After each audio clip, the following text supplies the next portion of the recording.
wish I had a pair of green gauchos and a white yellow shirt and I could do a cheer for you, but I never made the team, so I didn't have the green gauchos at home. Okay, let's have some fun.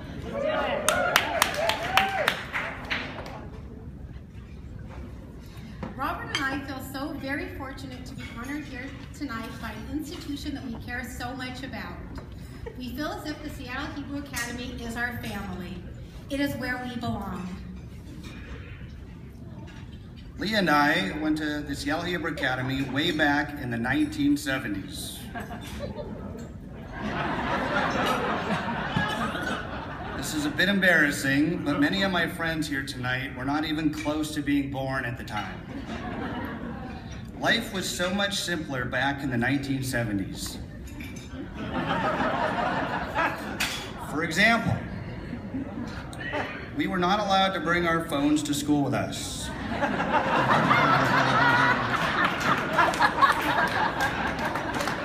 It was also frowned upon to bring your favorite music to school with you.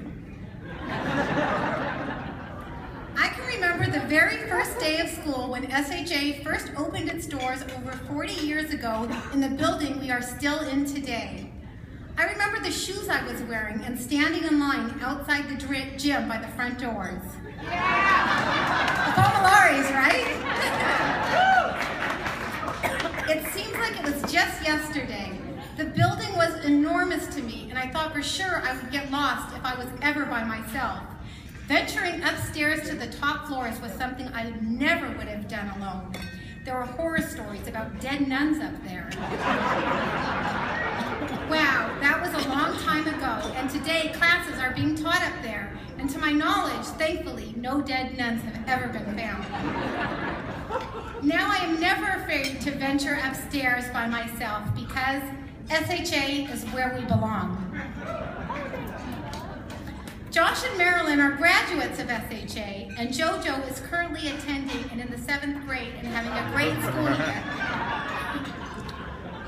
Most of you probably didn't know this, but SHA is where Robert and I first laid eyes on each other.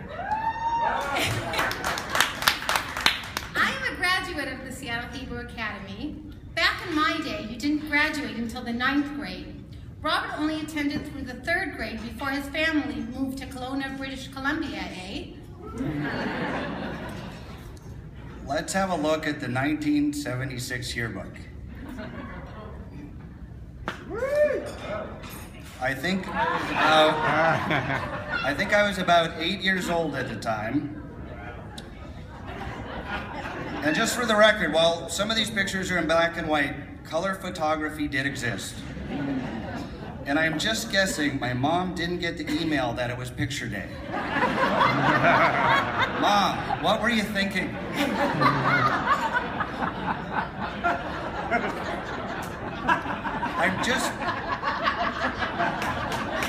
I'm just glad my name is on my shirt, just in case my classmates or teachers forgot my name.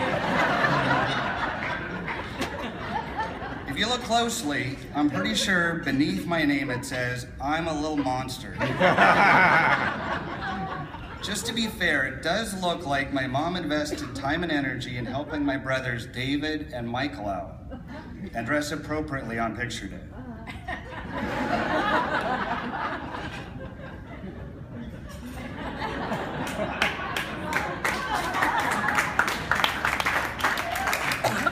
In all these years, I thought I was your favorite. I'm going to guess my nicer clothes were at the dry cleaners then. Let's take a look at some friends whose parents did get the email it was picture day. Here's one of my lifelong close friends, Ellie Levy.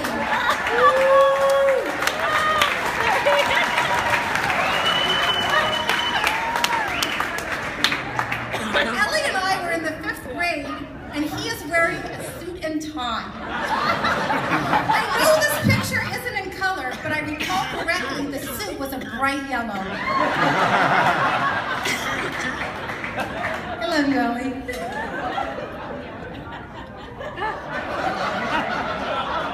All right, I got nothing here.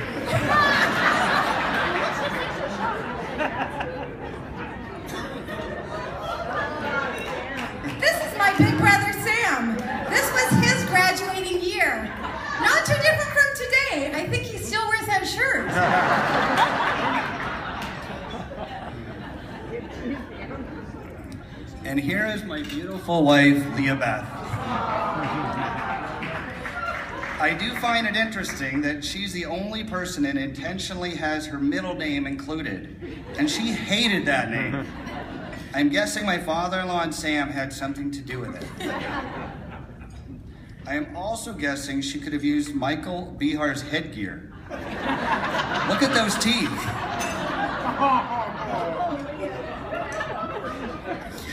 I don't really remember being friends with Robert back in the 1970s. After all, I was from Seward Park and he was from Kirkland. For heaven's sake, his bus stop was the Burger Master. I had probably never ever heard of Kirkland back then, and most definitely had never heard of a Burger Master. In addition, I was a cool 5th grader and he was only in the 3rd grade. Okay, maybe I wasn't so cool. Look at me. I couldn't even make the cheerleading squad. I really don't remember ever having a conversation with Robert, but I must have liked him a little because he signed my yearbook picture. Have a nice day, have a nice summer, and good luck. I know he was in the 3rd grade, but didn't he have anyone teach him how to write? If we fast forward 12 years to 1988, I was a graduate of Stern College living in Brooklyn, New York with some friends. I was flying back home to Seattle for the high holidays, and whom did TWA decide to sit me next to? A little monster. Robert sat right next to me. He looked a little familiar from his SHA picture. Look at him today, he hasn't changed much. We started talking, and he mentioned several people he was friends with that were also my friends and family. Menachem Maimon, Jack Azos, Simon Amiel, Orly Levy, Alex Sassoon, and David Maimon. Robert and I... Oh. It's my turn. I had enough courage to ask Leah for her phone number, and the rest is history. Over Thanksgiving, we just celebrated our 24th anniversary.